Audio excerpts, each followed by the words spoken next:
Yo, what's going on everybody? Welcome to another redstone tutorial, and today I'm going to be showing you how to build a super smelter. So first steps first, you're going to want to get your furnaces in place. So I got command blocks set up to help me out with this. This is a 32 powered furnace, so you just come out by 32 blocks. And then you're going to want to place your hoppers in the top, just like this. So let's go down and hit this second command block, and that's all placed in. Then you're going to place your hoppers on the back side facing into the furnaces, just like that. Then you're going to want to place powered rails on both of these. So go ahead and do that for both of these. Alright, now we can just go ahead and remove these. Most of the work is already done. Magic of commands, I love it. Probably going to start doing this for my tutorials for like the long, lengthy ones. But anyways, you'll come over here. Let's come down to the end first. Let's start at the end. So you'll have a block here, and you'll have to put one temporarily right there just to keep the rails from connecting. And then you'll place that like that. You'll place that up there. Then you can break this out, right like that. Now what you're going to do is you're going to get your power source. And you'll want to place one here, and then you'll want to place one right here so that this last rail does not get powered. And then you'll come out and you'll place one, I don't know, somewhere in the middle where both of those can connect and get powered. Okay, so see how this last one isn't powered? You just want to take your redstone block and move it one block over. Well, now that one's not powered. That's not good. I guess you could use 2 blocks.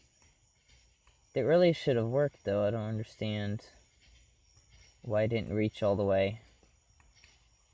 Yeah, because those can't be unpowered. That's not good. But yeah, we could just do it like this, I guess. Wait, that rail isn't powered. Why aren't you powered? There we go. Alright, so it was just a trick of the commands, I guess. The command blocks messed it up or whatever. Alright, anyway, so you'll get your hoppers, and you'll come down on the 4th one and the 5th one. You'll have them pointing straight down. And then you'll have 3 more hoppers facing into those, like that. And then the same on this side as well. Right, like that. Now, you'll want to come down by 1 block. You'll get your dropper, and you'll place it facing backwards, like that. And then you'll get this, and you'll place this in there right like that, so that it's facing this direction. Now, you'll do that for all 4 sections, so let me go ahead and place those in, and I'll get right back with you. Alright, so I got all of the droppers in place. It's 8 sections, so 1, 2, 3, 4, that goes down into there, and then 1, 2, 3, 4, and then that goes down into there, and you'll just do that all the way down. Now over here on, let's see, over here on this side you'll have a block here on all of these, and this is where your clock is going to go. So you'll come down like this. You can come over, and you'll come, actually it needs to go this direction. Come right here, break this one out, and then right here, break this one out. You'll take your, actually, I'm tripping, I'm doing this the other way. You could do it like this instead. This is what I was planning on doing anyways. So you just have an observer, well, you have a piston facing that direction, an observer facing this direction, and one this direction like that. And that's all you need. You don't even have to have this block right here. So you'll do that for all 4 sections.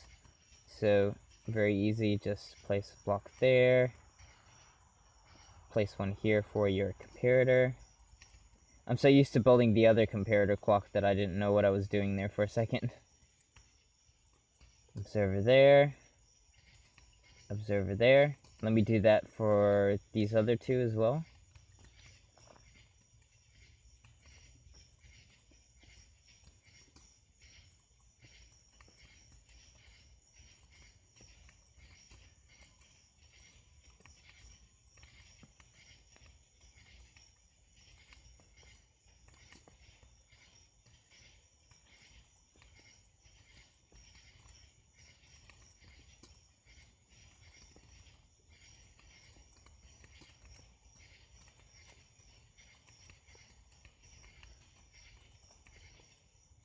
Alright, now that that's in place, you'll come back down here to this end, and then you'll get your glass, and you place that in.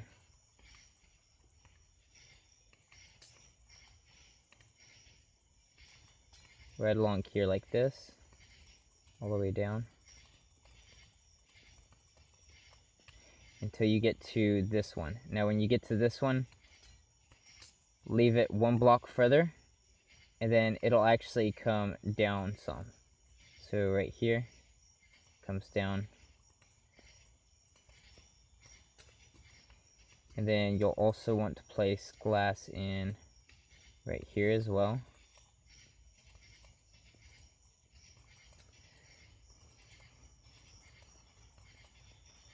You don't have to use glass. I just like using glass so I could show you guys what's going on with the system. And then you'll come over here. You'll place your packed ice in. You'll carry this all the way down until it meets up with this section, and then you'll drop it down one as well.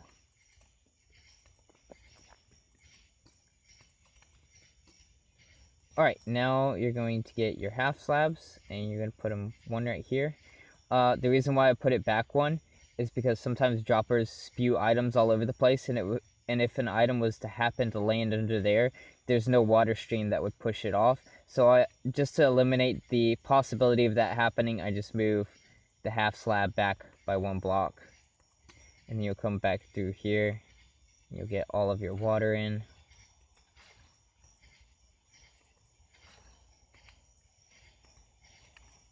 And then let's get glass back out. Let's just cap it off for now. Now you'll get your glass, and you'll place it going across the top like this to keep any items from getting spewed out by the droppers.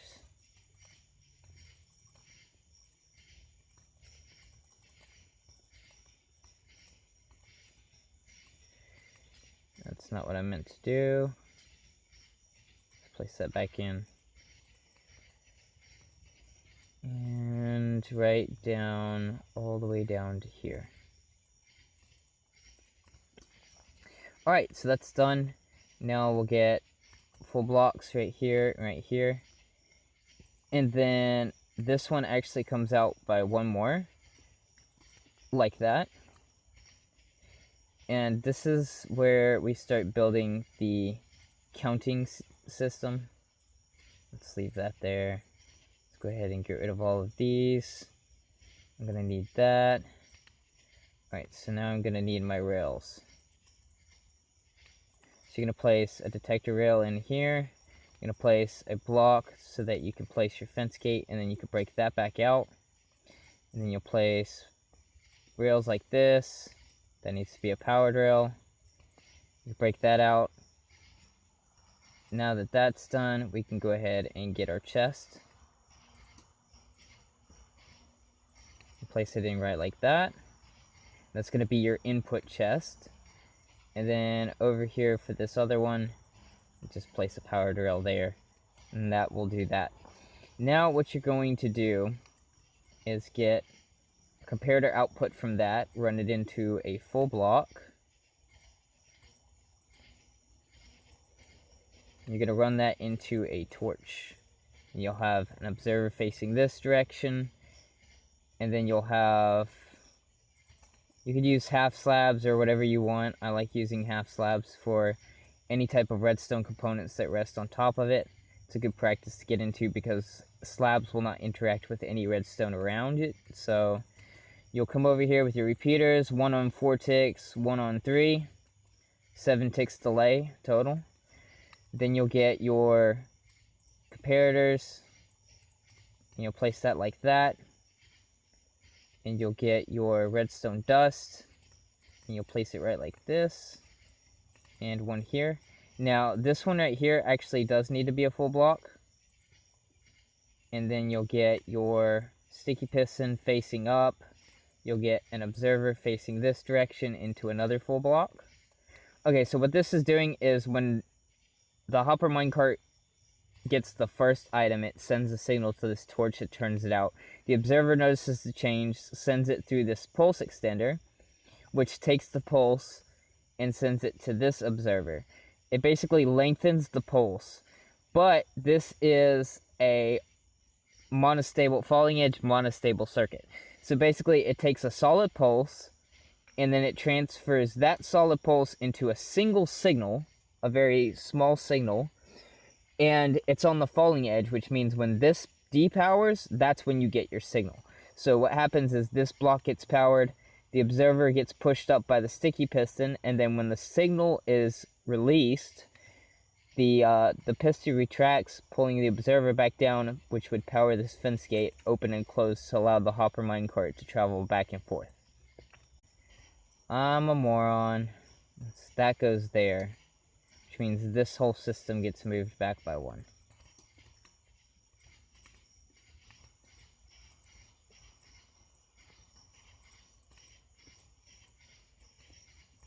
Dropper, dropper, dropper, dropper. Let's do the barrel first. Get the dropper and the dispenser. Dropper facing up. The dispenser facing this direction. Right like this. Now you're going to get your hopper and you'll face it down.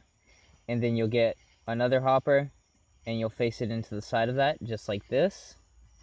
Now this is where your water stream comes. So you'll bring the water stream out to here. And then you'll take your glass and your soul sand. Place the soul sand in right there.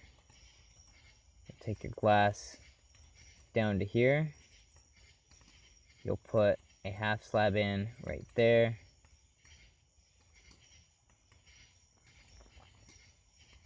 I still feel like I'm doing this wrong, but no, this is right. Okay, now we can break this out since it's no longer in our way. And that's going to come to here. Now you'll take your glass around this side and you'll bring it up. And like I said, you guys don't have to use glass. I'm just showing you how to do this. Then we'll take a piece of packed ice. We'll place it here. And then we'll get our water source. Well, let's go ahead and encase this real quick. Then we place our water source in, and that's going to flow directly to this furnace. Alright, so now we need to come over here and get our comparator. And what else are we going to need? The hopper. So we're going to get comparator output from here.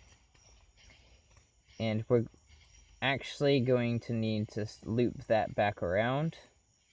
So we're going to get an observer. There it is. We'll get an observer facing up, or actually 2 observers facing up. Right, like this.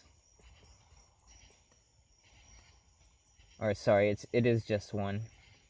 And then we'll get an observer facing this direction, if I can get it right.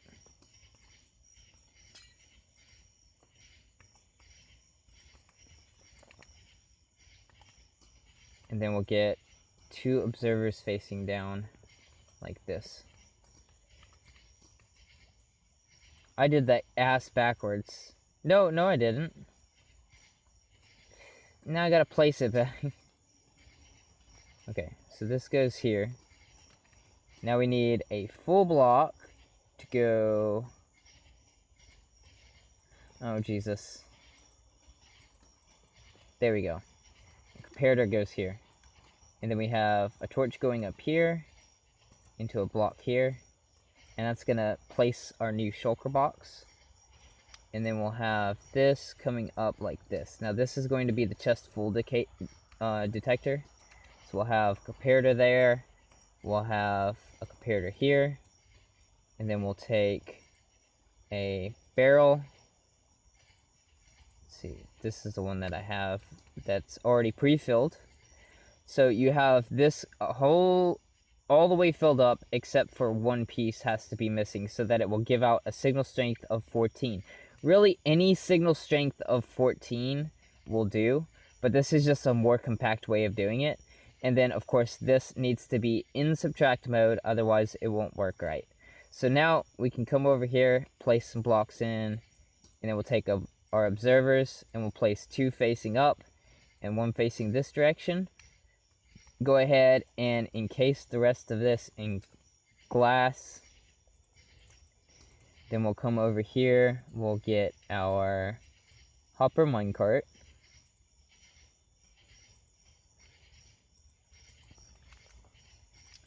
And we'll place it down right in there like that.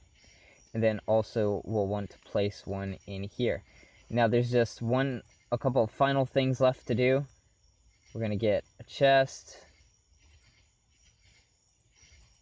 comparator, redstone dust. Where's the repeater? I think I just got rid of the repeater actually. So we're going to get a full block here. Like this, and this is just going to loop around right like this into this block. And then this is going to be a torch that's going to power that. And then we'll place this in. We'll place a redstone line in. So basically what this is when there's no fuel left in that hopper, it will send the minecart off. So we're going to get our chests in place now. Right like that, and that's where your fuel is going to go. And as an added benefit of like this design, if you wanted to, you could put in a chest here for the fuel, and then you could have like a redstone lamp, because this is how I have my design on the realm. You just have a redstone lamp telling you when you need to add fuel to the system. And then right here you could have some upside down stairs, and then a chest right here that you'd put the items in, and then have that going into like a water elevator that would lead it up to the top. But anyways, that's pretty much all of it. The only thing left to do is place a few shulker boxes in here. I have some that are almost all the way filled up, just to kind of showcase this design. And then you'll have that there. And there is a small chance that this would drop off onto here. So what you could do to solve that issue is just come over here and grab a trapdoor. And you'll place this in right here like this. You can close that so that that doesn't get loose. And also another benefit of having this design is you can get a button, which really isn't required for this system, but it's just a nice added feature. And if I was to hit this button, it would break the shulker box and place a new one. And that enables you to not have to worry about getting in here to do anything. And actually, if you really wanted to, you could place another trapdoor right there. But yeah, let me just fill all of these furnaces with fuel, and then we'll test the system out. Alright, so I got all of the fuel in place, and then my inventory is loaded up with sand. So I'm just going to go over here, and I'm going to start tossing all of the sand and stuff in the system. It's going to get immediately sucked out by the hopper minecart. Now, the first time it fires, I don't know why, but it always sucks out 3 extra pieces. So we can go ahead and toss out 3 extra pieces of sand. And as you see, I can fill up this stack. And every stack after this, it will suck out exactly 1 stack of items before it launches. Every single time. It's super reliable. I have it built on my realm. And over here we have the shulker box, and it's about to fill up and get broken. And it's going to get replaced by another one that's in the dispenser. So let's just wait for this thing to break. There we go. Another one gets placed. And as you can see, well, this one's broken from earlier, it looks like. So let's just toss that back in the system. As you can see, this thing is working absolutely fine. So basically, all of it gets shot into this water stream, gets carried down this direction, goes up an item elevator, and loaded into the shulker boxes. So anyways, I hope you guys enjoyed this quick tutorial. If you did, please leave a like and subscribe, and I will see y'all in the next one. Peace.